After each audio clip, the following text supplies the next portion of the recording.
Hi friends, நம்ம வீட்டில் இன்றைக்கி லஞ்ச் மெனு என்னென்னு பார்க்கலாம் வாங்க. சுட சுட சாதம்,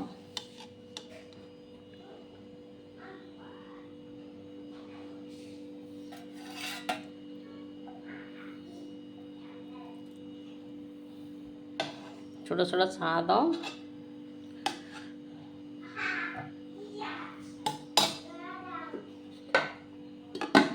அப்படி பார்த்திங்கன்னா முருங்கைக்காய் தக்காளி போட்ட பாருங்கள் சூப்பரான முருங்கைக்காய் கிடைக்கும்போது இது மாதிரி முருங்கைக்காய் குழம்பு வச்சுக்கோங்க. சூப்பரான முருங்கைக்காய் குழம்பு.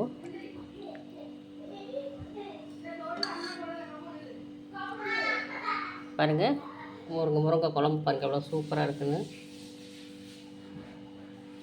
அப்புறம் பார்த்திங்கன்னா வெண்டைக்காயை அப்படியே ஸ்ப்ரே பண்ணி வச்சுருக்கிறேன். அதாவது நல்லா எண்ணெயிலேயே நல்லா வதக்கி வச்சுருக்கேன் பாருங்கள்.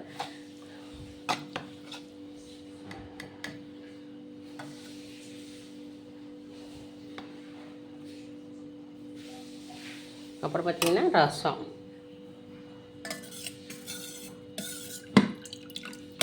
சூப்பரான ரசம். என்ன ரசம்னு கேட்டிங்கன்னா இன்றைக்கி மிளகு ஜீரகெல்லாம் போட்டு அரைச்சி தான் வச்சேன், கரண்ட் ரசம் கிடையாது. அப்புறம் பார்த்திங்கன்னா தயிர் பாருங்கள், தயிர் ஏன்னா கடையில் வாங்கிட்டு வந்த தயிர் தான், நம்ம போட்ட தயிரே கிடையாது. இதுதாங்க ஃப்ரெண்ட்ஸ் நம்ம வீட்டில் இன்றைக்கி என்ன லஞ்ச் சும்மா வாங்க சாப்பிட்லாம். பாருங்கள் அது வர வழுக்குது வர இருங்க. பாருங்கள் ஃப்ரெண்ட்ஸ், பாருங்கள் இன்றைக்கான லஞ்ச் மெனு நம்ம வீட்டில் இது தான். பாருங்கள் ஃப்ரெண்ட்ஸ், வாங்க ஃப்ரெண்ட்ஸ் சாப்பிட்லாம்.